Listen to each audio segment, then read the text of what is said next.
Welcome to my channel. If this is your first time here, I'm Kari Gregor. Speak. Hi there. I'm so glad you could join me.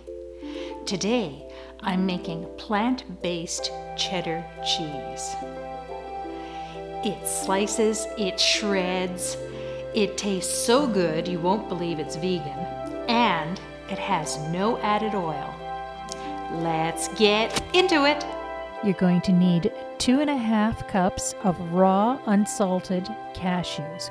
Put them into a pot, cover them with water, and put them on the stove to boil them for 10 minutes. You could also soak them overnight. We just want them to be softened up. We don't want the hard nuts. It's easier on the blender. See? Look at that. Isn't that lovely? They're nice and soft. Put them into your high-speed blender, and to that, you're going to add 2/3 of a cup of nutritional yeast, 2 teaspoons of ground flaxseed, 1.5 teaspoons of annatto powder. Annatto powder is the husk of the seed of the achoti tree, and it gives it a orange color. It's like what milk gets when the cows are fed fresh grass. We're just actually replacing the natural carotene. Also, you need 1/2 teaspoon of salt. This salt is important. You need to put this salt in. Add 1/3 cup of miso, 1/3 cup of Rejuvelac that we made in a previous recipe, and 1/4 cup of white Zinfandel wine or some other white wine, more on the sweet side than the dry. Then pour in 1 cup of filtered water plus 2 tablespoons of filtered water. Put the lid on and let's whip it up in the blender. Now you want to blend this until it is completely smooth. Check it with your fingers to make sure there's no grit from the nuts and that it gets completely smooth. That could take up to 6 minutes in the blender. I'm going to pour it into this 8-cup Pyrex measuring bowl. Look at how smooth it is. You see? We can see a few flecks of the flaxseed, but that's all right. I'm going to put a cheesecloth over top, or this 8-cup Pyrex bowl comes with a rubber lid that will also keep the dust off and everything while the cheese is culturing. It has holes in here at various places so it breathes. What's important is that we don't lock this up tight so it can't breathe. I'm just going to show you this is one way of culturing the cheese in a breathable container without putting a cloth over. Most of the time you use cheesecloth, but this is just an alternative. Make sure you mark when you're going to cook it. So this is going to rest for 48 hours and then we're going to do the cook. Just set it on the counter somewhere, room temperature, don't disturb it, let it sit. It's been 24 hours, so let's check and see how this is going. Oh, it smells so good. And we can do a taste test to see how the fermentation is going, if it's getting sharp. Don't need to have that much of a taste test. Don't be surprised to see some bubbles coming up because it is fermenting.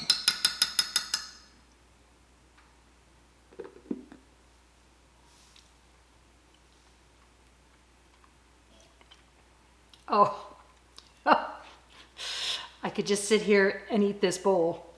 It tastes so good. Cheese making is really a dance between time and fermentation. It's easy to do, it's easy to make, but it takes time for the whole process and you've got to spread it out over several days. Remember, when you make it yourself, you have total control over the fat, salt, and sugar. Now, if it's a concern though, you can cut out some of the salt in this, although I don't know why you would because this is really good. But that might be a concern, but you can't cut out all of the salt because salt is very important for the cheese culturing process and it is a natural preservative. So we don't need any of the other, multi-chemical preservatives that are in there. Please check in the description below for links to products and items that I've used, ingredients in this video to make the cheese. I recently received my Amazon affiliate status, and I receive a small commission for qualifying purchases, but it doesn't affect the price you pay in any way. You will simply be helping out the channel if you use the links to go to Amazon. If you choose to purchase something that I recommend, great. If not, great. You'd just be helping me out. As usual, please give me a thumbs up below, subscribe, and ring the bell so you know when another recipe is posted. Thanks. 2 days, 48 hours have passed. Now we're going to add the thickeners to the bowl. I need 5 tablespoons of tapioca flour. I find tapioca flour preferable to cornstarch. I suppose you could substitute cornstarch, but I just buy tapioca flour and have it on hand. Then we're going to have 1.5 tablespoons of carrageenan powder. That is a type of seaweed gel. You could substitute agar, but you would have to double it. You would have to put in 3 tablespoons of agar powder, both seaweed gel. Then we have 1/2 teaspoon of xanthan gum and 1/2 teaspoon of salt. This salt is optional. You don't have to put in this much salt. Some salt is necessary. Stir that in until you don't have too many lumps. That's one of the things I like about the tapioca starch, is that it tends to be very forgiving when it comes to lumps. We're going to be stirring this the whole time it cooks, so a lot of them get worked out. But try and get as much out as you can right at this time. Once you have the thickener stirred in, pour it into a nonstick pot. I'll try to remember to put links in below for the products that I use, and one of them is I like these pots that have a nonstick surface. It helps. You don't have to add any oil, or you don't have to add, you'll see there's enough fat coming out of this mixture just because of all the nuts that we put in. So I put it on the stove, stirring constantly. I have it on a medium-high heat, and it's going to thicken like a pudding. There's 2 things that we have: the thickeners that we put in, and the other thing that will thicken is actually the cashews. As you cook cashews, they will thicken. Just keep it moving, because you don't want it to start burning. And very quickly, you're going to see a few lumps appearing. It takes a little while to do this, but this is what they call hand-turning your cheese. When life gets you down, you know what you gotta do? I don't want to know what you got to do. Just keep swimming, just keep swimming, just keep swimming, swimming, swimming.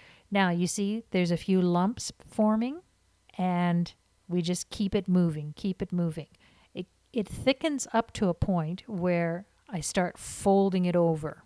There doesn't seem to be any of that soft, mushy part anymore. It'll thicken up to a dough consistency. And I keep on spreading it out over the bottom of the pot so that it keeps getting the heat. I mean, it doesn't help if you've got it all piled up in a big mound. You want to keep spreading it out over the bottom, because that's where it's going to get the heat, and it'll cook faster. So you don't want to stand there forever. Keep spreading it out and then stirring it up, and then spread it out on the bottom again. If you do get some parts that are sticking, spread it out on there, and it'll get the moisture from the stuff on top, and it'll loosen those bits. Some of that, if you don't get it off before it gets too brown, you can fold it in later as the mixture cools, when you shut the burner off. So I don't worry too much about some of those bits that are starting to get a little bit brown, because I know that I can fold them in and they will just become part of the cheese. You won't see them at all. This time you can see it's really like a dough, and I just keep spreading it out over the bottom and then folding it in on itself and spread it out again, kind of kneading it. This looks like it's done. I've shut off the heat and just let it rest a bit. It gets a gloss on it, and then you know it's really done. I've decided that I'm going to turn this into 2 cheeses instead of 4.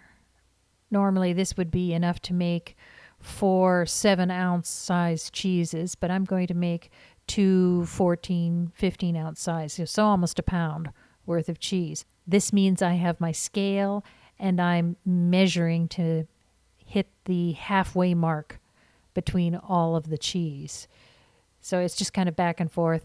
I ended up with 18 ounces, I think, 18 and change per wheel. Once you get your measurement out, then you take the cheese out of the where you've been weighing it, and it's still hot. So I'm wearing these rubber gloves because, you wouldn't be able to hand it. And plus it is very, very oily. The heat has brought all of the oil out of the cheese. I'm molding it, trying to fold it in on itself and get rid of as many of those cracks as I can. I throw it into the mold and then push it in and use the spatula around the sides to try and get out any air pockets that I see and smooth it out on the top. This is where you're really trying to shape it and put it into a mold. I do suggest a round mold because when you dry it, the corners get dried out. If you use a square mold, when you dry it, the corners get dried out, and that's not what you want. You want something that's going to dry evenly.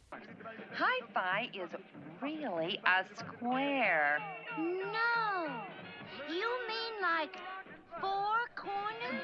That's exactly what I mean. Checking around the sides there, I think that's good. Here goes the next ball of cheese. Form it up and then throw it into the mold. I found that that is actually the best way to do it because it'll just fill all the crevices in your mold and you won't have to go through. You want to make sure that you don't have air pockets in the cheese as well. Something else you can do is that if you don't move fast enough and it starts to firm up before you've smoothed out all the cracks and crevices that you want, there's still going to be some in this. There's other cheeses that are less, but you can heat it up again in the pot to soften it up. So I've got 2 wheels. I let them cool on the counter and then I put them into the freezer. This seems to just help so much with the drying process. It just makes it easier to manage when you're taking it out to salt it, and it's just easier all the way around. So after it's been in the freezer for 4 hours or so, you want to, it doesn't have to be frozen quite solid, but it has to be chilled. You have to have frozen at the edges anyway. And then just I'm running a knife around there to get the cheese out of the mold, and it looks pretty great. Do you see how smoothing it out, you don't see as many pockets? It's quite nicely a solid piece. Now we are going to just sprinkle salt on the top, on the bottom, and on the sides. There's enough oil on this that you don't have to add any water. If you find that yours is kind of dry, you can put water on your hands and then just rub that salt all over the cheese.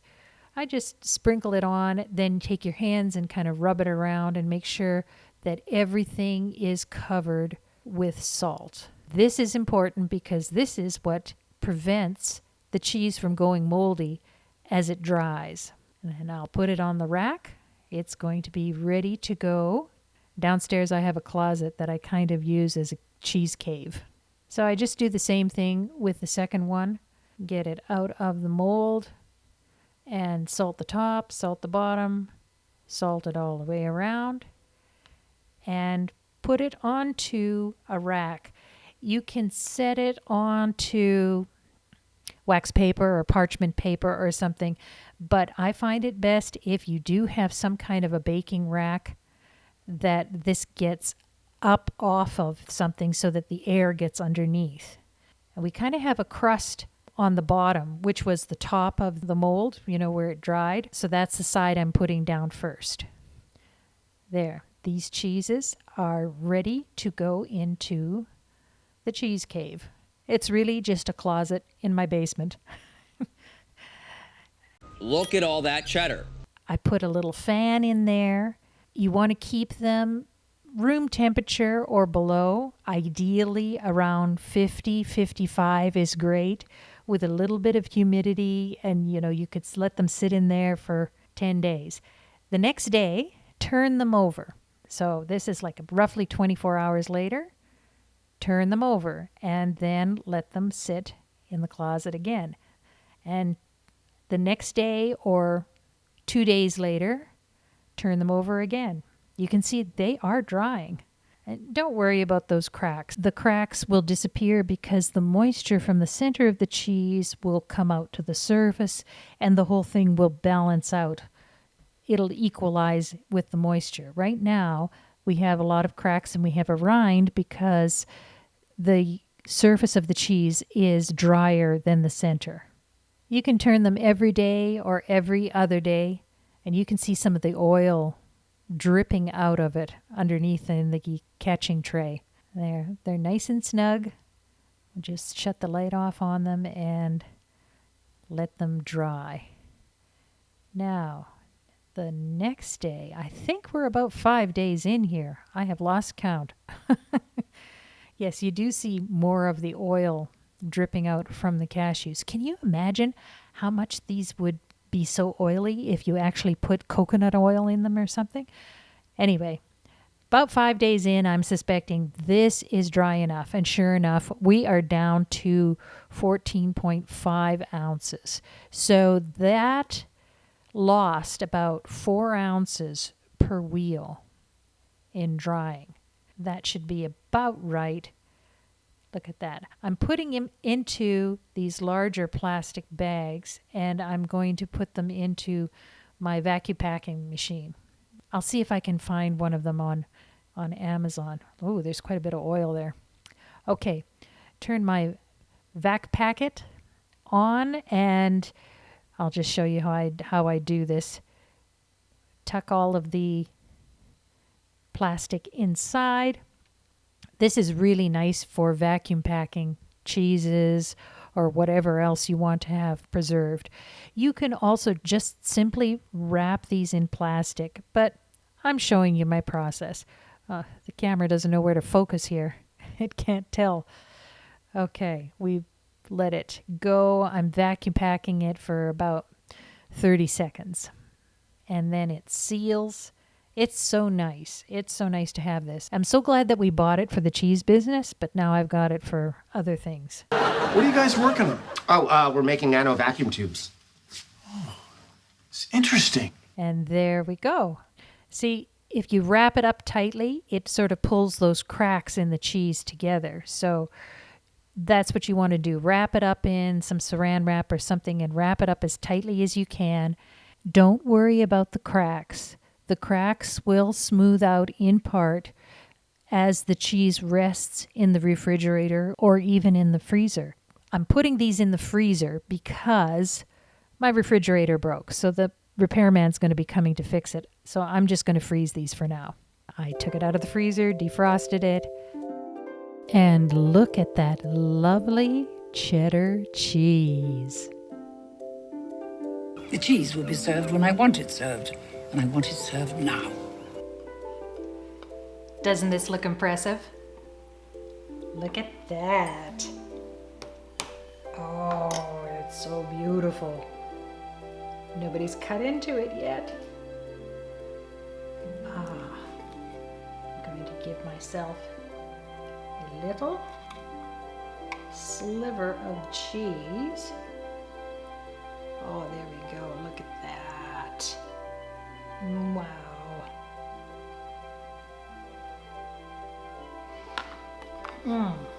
This is just so delicious. I'm anticipating, well, you know, I tasted the before we cooked it and everything.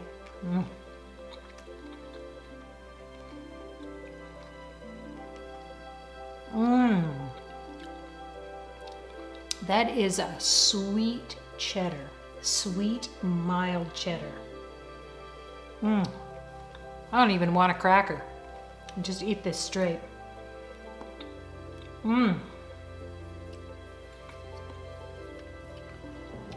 It's so good. It is just that cheesy. It is cheese. The cheesy quality of it, the fermentation, the bite, the saltiness, it's all there. This is lovely to be able to give this as a gift at Christmas time or Thanksgiving. I could have let it dry a little bit longer. I can see that it is still soft a little bit in the middle. It's kind of got a bit of a rind on the outside. That moisture will even up the longer it sits in the fridge. And if you have a cheese board like this with a covering so that the air can kind of circulate around in there, this cheese will keep for months in your refrigerator. If you see any kind of mold appearing, you can just cut it off and salt that area, and then it's good. The thing that happens to these cheeses is that they get dried out, and then, you know, they're just kind of leathery and then you don't want to eat them. But until that happens, I mean, it's months this will keep. In a container like this, because it needs to have that air circulation going around. If you put it in plastic, plastic will trap moisture against the cheese, and that's where you're going to get mold growing, with that moisture trapped. So just a few ideas. I'll see if I can find something like this and put a link below for you. If you found this video useful, give me a thumbs up below and leave a comment. Next video, I'm making plant-based ricotta stuffed pasta shells. So, while you're below leaving a comment, click the subscribe button and ring the bell so you will know when that video is posted. Let me know if you try this and what you think of it. Thank you for watching.